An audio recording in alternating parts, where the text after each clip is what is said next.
Today's video is sponsored by Raycon. With the cost of living skyrocketing these days, buying a pair of luxury earbuds just isn't feasible for most people. And when it comes to the cheaper alternatives, many of us believe that old adage, you get what you pay for. Well, Raycon's here to prove that saying wrong. With Raycon, you'll end up spending half as much as you would on earbuds compared with other top audio brands, even though Raycon products sound just as good, if not better. Raycon knows that in this economy, every purchase needs to be perfect. That's why they offer their customers a buy now, pay later option, so you can pay as little as $18 at the checkout. They offer 2 years of product protection insurance for just a few bucks, free domestic shipping, a flat international shipping rate, and an easy and free return guarantee. I personally love using my pair of Raycon earbuds whenever I'm at the gym. Their range of bonus features just make the experience much more enjoyable, particularly their noise isolation mode, which blocks out noise and keeps me immersed in whatever I'm listening to. For longer workouts, Raycon earbuds don't just stay in place no matter what, but thanks to their customized gel tips, they have the perfect, most comfortable in-ear fit. They're water and, crucially, sweat resistant, and have 3 customizable sound profiles to suit any workout playlist. If you're ready to enjoy amazing audio at an unbeatable price, while also supporting the channel, then click the link in my description box, or go to buyraycon.com/masquerade to get 15% off your Raycon purchase today. That's 15% off at buyraycon.com/masquerade.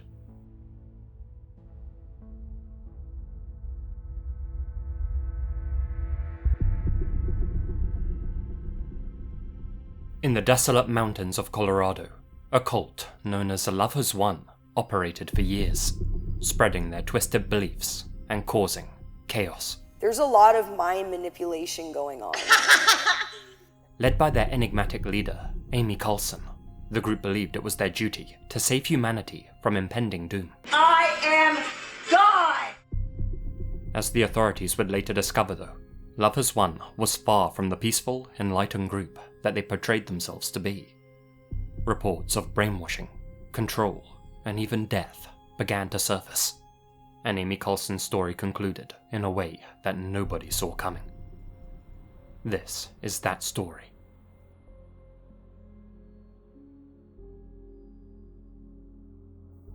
Born in 1975, Amy Carlson's life began as ordinarily as anyone else's. Originally from Dallas, Texas, she grew up in a supportive, middle-class household.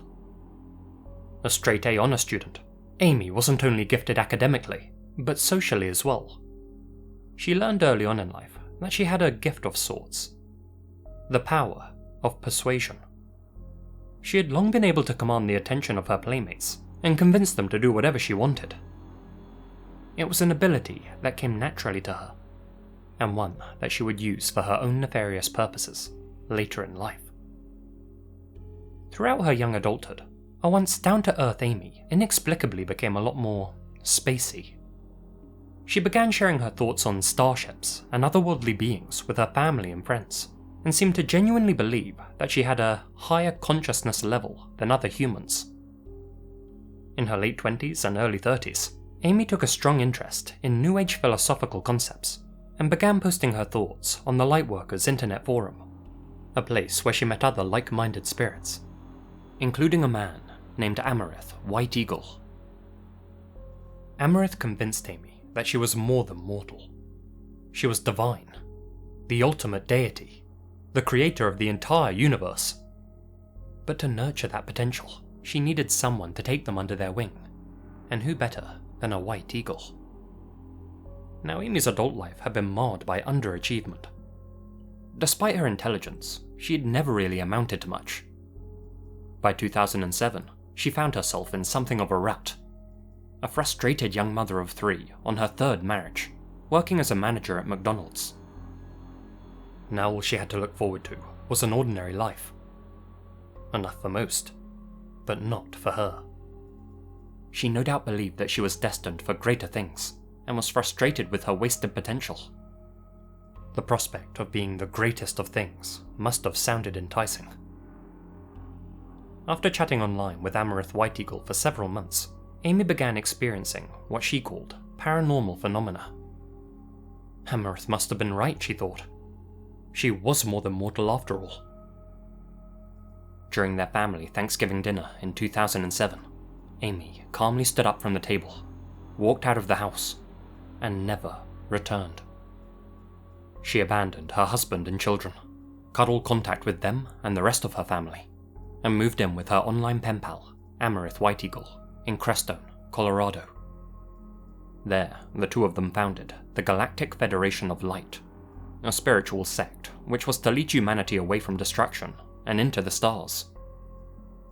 The group truly began growing in size in 2014 though, when Amarith split from Amy and she moved in with her new partner, Miguel Lamboy. Where Amarith had always been a bit more head in the clouds, Miguel was far more grounded, or at least business-minded, and helped Amy spread the good word much more effectively. He became Amy's head of logistics and financing, established her sect as a non-profit organization exempt from federal income tax, and changed the group's name from the Galactic Federation of Light to something much more marketable. Love has won. Online, Amy and Miguel preached of how a cabal of reptilians controlled the world, and were keeping it in a state of low vibration, which would inevitably lead to the downfall of mankind. By adopting the beliefs of other online communities, like the QAnon theorists, she and Miguel were able to reach a much larger audience of easily manipulated people, and soon they gained a surprisingly large following. Proponents of Love Has Won believed that Amy was a 19 billion-year-old being who had birthed all creation. Though a singular deity, her Amy shell was just one of 534 forms that she had taken throughout human history. Amy somehow convinced her followers that in past lives she had been Joan of Arc, Marilyn Monroe, and Cleopatra. Those same worshippers gave Amy a new name, Mother God, though they'd typically refer to her more affectionately as Mama G, or simply Mum. They believed that their new mother would lead 144,000 people into a so-called fifth dimension, a place where their souls would be safe. To add to all this delusion, the group also believed that Amy was the queen of the lost continent of Lemuria, that Donald Trump was her father in a past life, and that Amy frequently talked with the spirit of the late actor Robin Williams, who, of course, was actually the Archangel Zadkiel. And that's just scratching the surface of their wild beliefs. With the group now growing dramatically in size, Amy moved as many as 20 core members to Colorado, where they lived with her and served her. There, they would livestream daily on YouTube, recruiting new members, requesting donations for their cause, and shilling all sorts of New Age products. They even offered their viewers what they called etheric surgery, which could, apparently, remove sickness and negative energy from the body, all for the low price of $88. Suddenly Amy's true motivation becomes a lot more clear. This etheric treatment involved telling the patient to stare into the sun for prolonged periods of time in order to get light codes. Despite espousing the importance of love and peace, Amy ruled over her followers with an iron fist.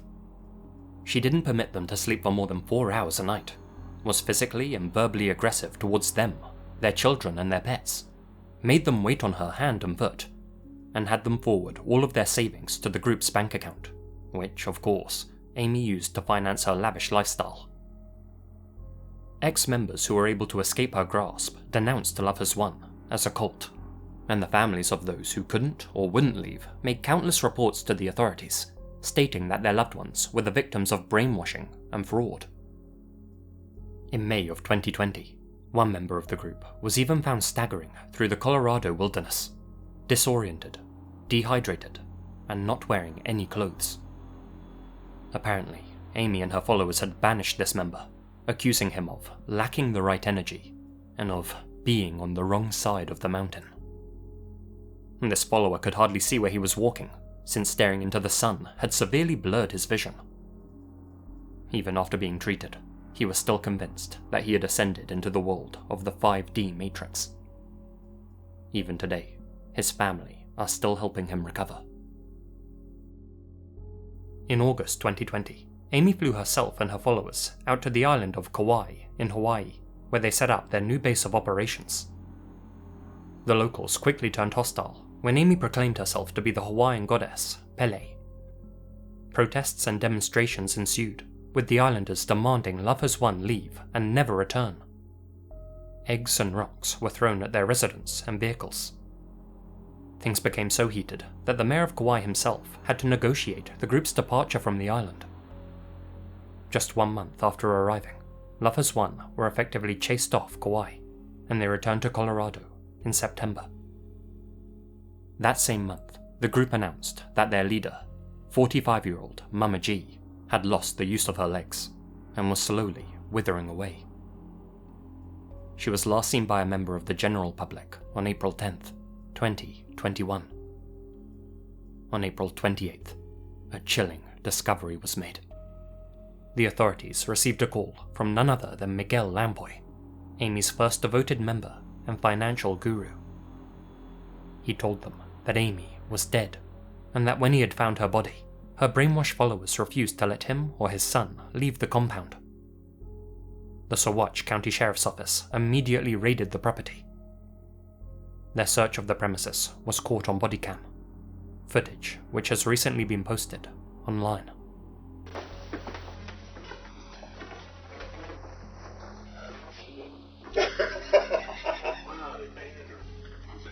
That's it. I think decom mummification. That's what I'm guessing at this point. The eyelids and stuff. The eyelids they painted, yeah. I didn't even look it up in a while. Is that her? Yeah. This has been a while. Yeah. In a back room of Lovers One's mission house in Moffat, officers came upon a makeshift shrine to the cult's fallen leader. Wrapped up tightly in a sleeping bag, decorated with Christmas lights, was their mummified mother god, Amy Coulson. Her decayed face was covered in glitter makeup, and her eyeballs were missing. Since her fingerprints had rotted away, her own mother had to send in a DNA sample to confirm her identity. As it turned out, the resident members of the group had been living with Amy's corpse for the past 2.5 weeks, worshipping and preserving it. Photos taken just before her end showed an extremely emaciated Amy with thinning hair and purple-hued skin. To cleanse her body, she had been ingesting copious amounts of colloidal silver, which had, over time, resulted in her organs failing. Ironically, she had fallen victim to her own teachings. After the raid, 7 of her acolytes were arrested for false imprisonment, tampering with human remains, and a slew of other horrible charges, all of which have since been dropped. The circumstances of Amy's demise are still under investigation. As for Lovers One itself, Amy's most devoted followers have since taken up the mantle and continue to try and spread her theology to the world. When news of her passing became public, they posted to their Facebook page that their mother had ascended into the 5th dimension. We thank everyone for their full surrender to the divine plan. Mum will give you the next step in your heart in every present moment you're there. Mum enters. The team are respectfully honouring the process law enforcement require, and we are grateful for their diligence in protecting humanity. Mum deeply loves our law enforcement officers, as she does each and every one of her children. The group have since rebranded as 5D All Disclosure, and its members continue to post videos on YouTube, though thankfully they don't seem to have caught on. A member of Amy's first contact ground crew team, Aurora, seems to be the person helming this. One of Amy's protégés, a man named Jason Castillo, with whom she had a relationship, has also set up his own offshoot group, Joy Reigns, where he goes by the alias Father. In an effort to fight their potential expansion, Amy Coulson's own son, Cole, whom she walked out on when he was just 10, has appeared on national TV to warn others about his mother's demented cult. And as for Miguel Lamboy, he has since done everything in his power to dissolve Lovers One, though that seems to be more for selfish reasons than anything else. Since the group's business accounts have been set up in his name, he's effectively taken the money and run. He continues to express his belief in Amy's divinity. His current whereabouts is a mystery. It's unclear whether he or any of the other members will face charges for their nefarious activities.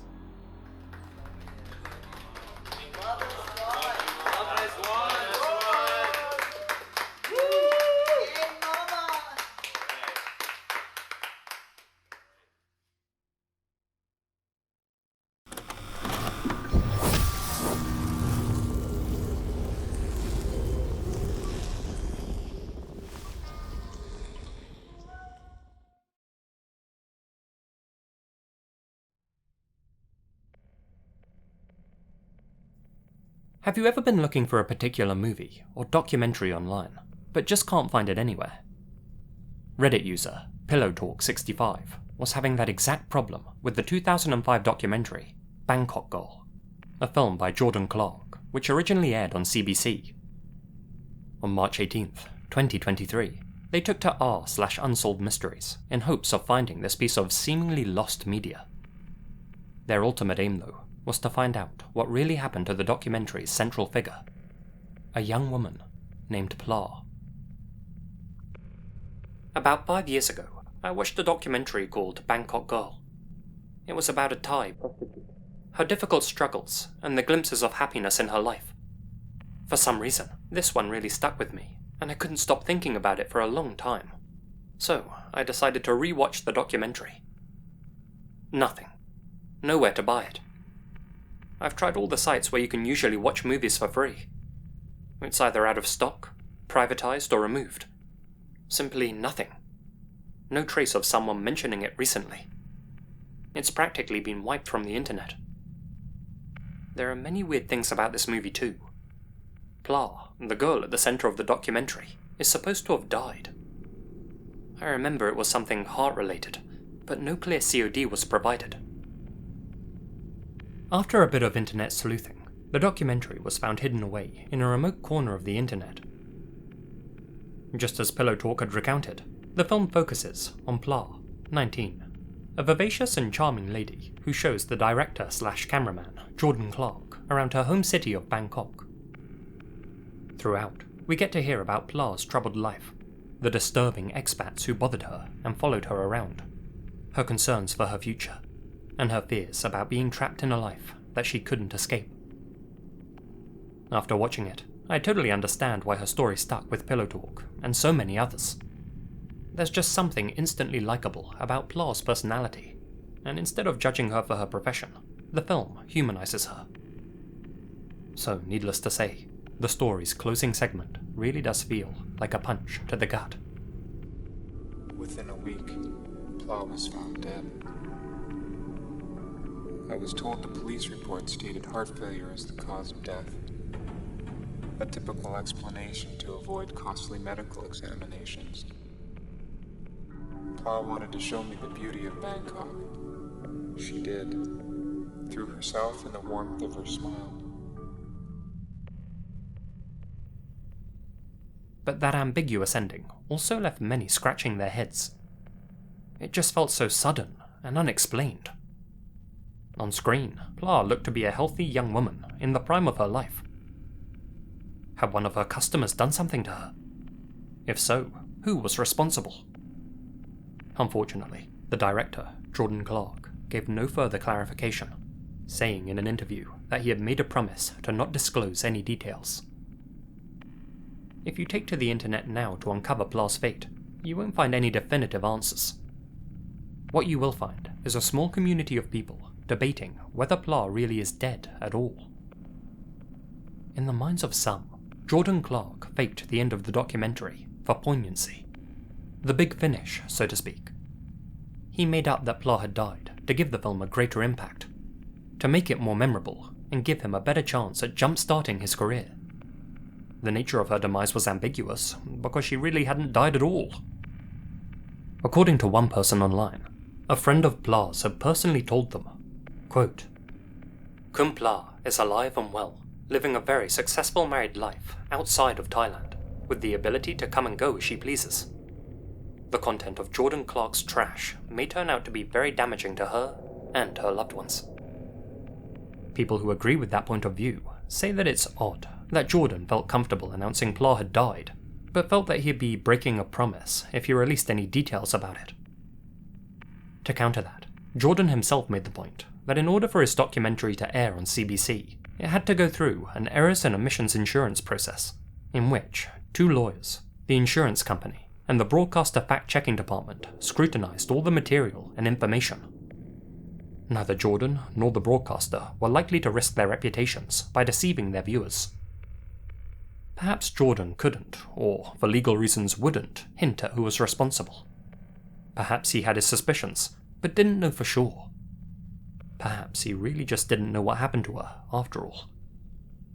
Given how much Thailand's economy relies on tourism, it's not inconceivable that the government or local authorities would have tried to suppress that information.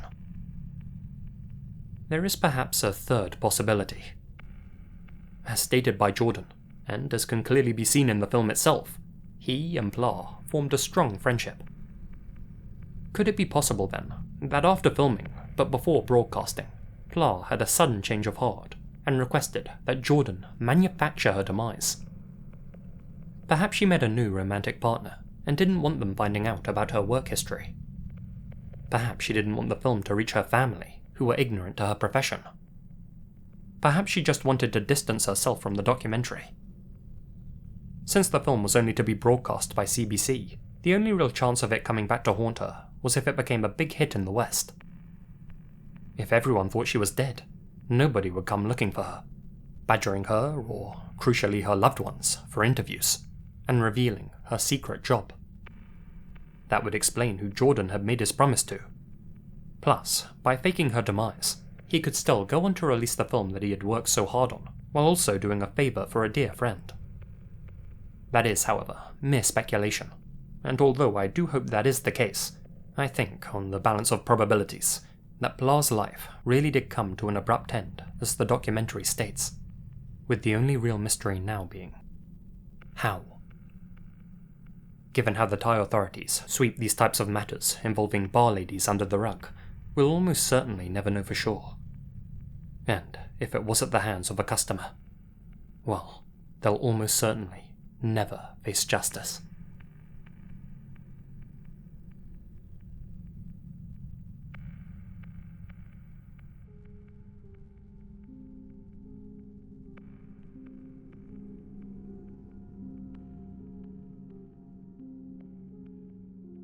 Time for a good old-fashioned Reddit mystery now.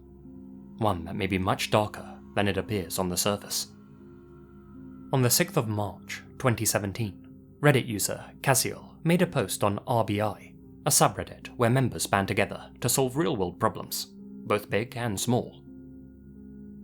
The post was titled, "Found Cry for Help on Reddit from Thai Factory Worker." Casiel was referring to these posts, made by user VegetaGaiken001. Since February 22nd, 001 had been leaving the same comment on various posts across the site, seemingly at random. I faced a serious problem of human rights at VegetaGaiken, Thailand. Please help me. All the comments were identical. The same two sentences, written in slightly broken English. All except for one, that is, which appeared on February 23rd, written in Japanese. Translated, it read, I'm being power harassed in Thailand. After 3 weeks of leaving these comments over Reddit, 001 fell silent.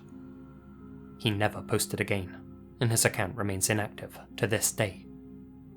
His posts have mostly fallen on deaf ears. That is, until Casiel picked up on them and connected a few dots. I googled VegetaGaiken, and it's a seemingly low-profile factory in Thailand.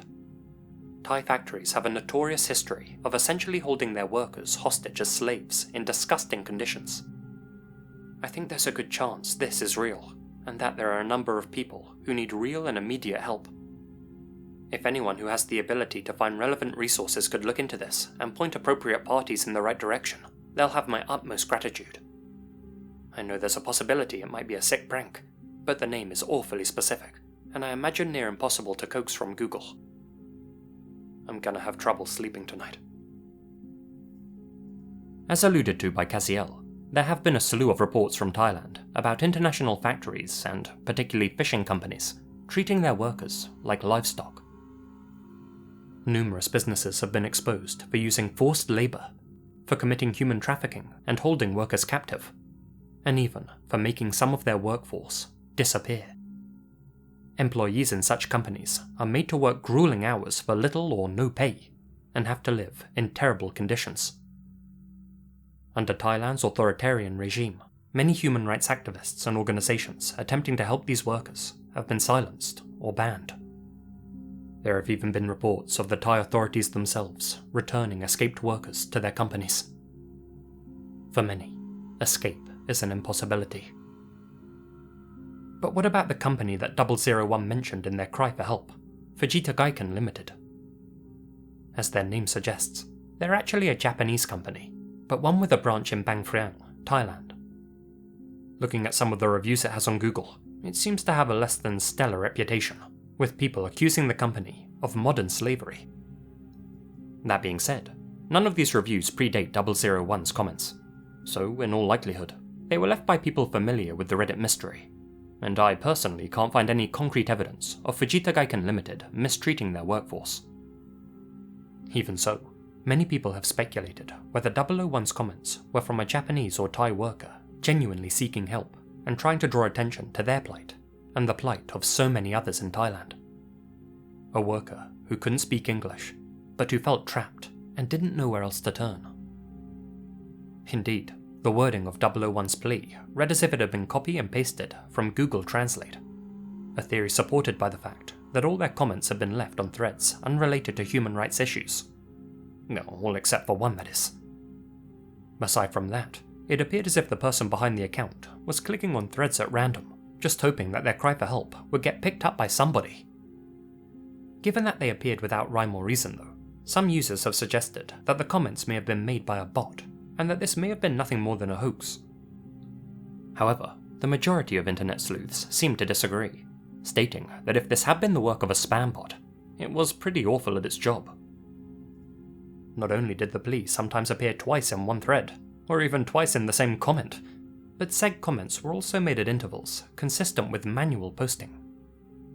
The subject matter of the plea itself was also extremely niche, and if the creator of the bot was simply trying to troll, they would have surely picked a topic that would garner more attention. The fact they didn't respond to any replies left on their comments may have indicated they were a bot, or may have just meant that they had limited English abilities. The fact their account suddenly stopped posting could have suggested they were bored, or could have meant that they were rescued, or silenced. Since this mystery was brought to Reddit's attention, users have been able to track down a deactivated account by the name of Help 001-001-001. In February 2017, this account had been posting identical messages to those made by Fujita Gaiken 001, and likely belonged to the same person. Interestingly, this former account also made 2 other comments in Japanese, both of which also alluded to power harassment, which brings us back to Fujita Gaiken 001's one and only Japanese comment.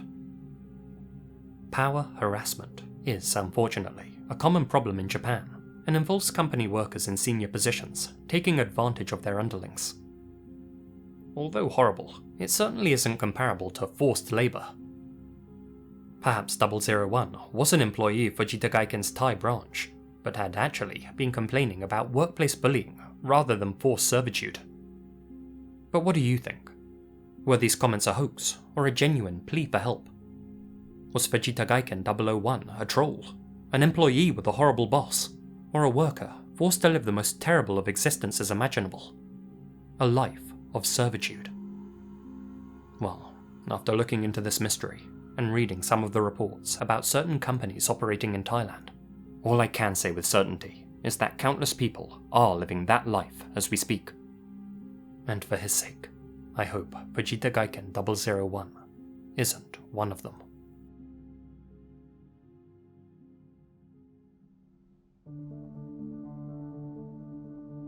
A huge thank you to my top tier members on YouTube and Patreon: Alex Greensall, Asia Mina, Azrael Warakai, Brad Hammer 33, Chief Kochuake, Colin Monsma, Connor Lothan, Gina Valera, Hamish, Ian Biluck, Leonardo Martinez, Dustin and Tiffany Vanderpool, Monica Mendoza, Mrs. Yvonne RANKIN, Peter Lulgjuraj, Hamish K, Taylor&Monica Gruenke, TheOnlyDorita, TnSMOM, VerilyVerdan, Xane, Itai Alon, Nefus 1988, and Lydia Ciummo. Thank you guys so much for your continued support.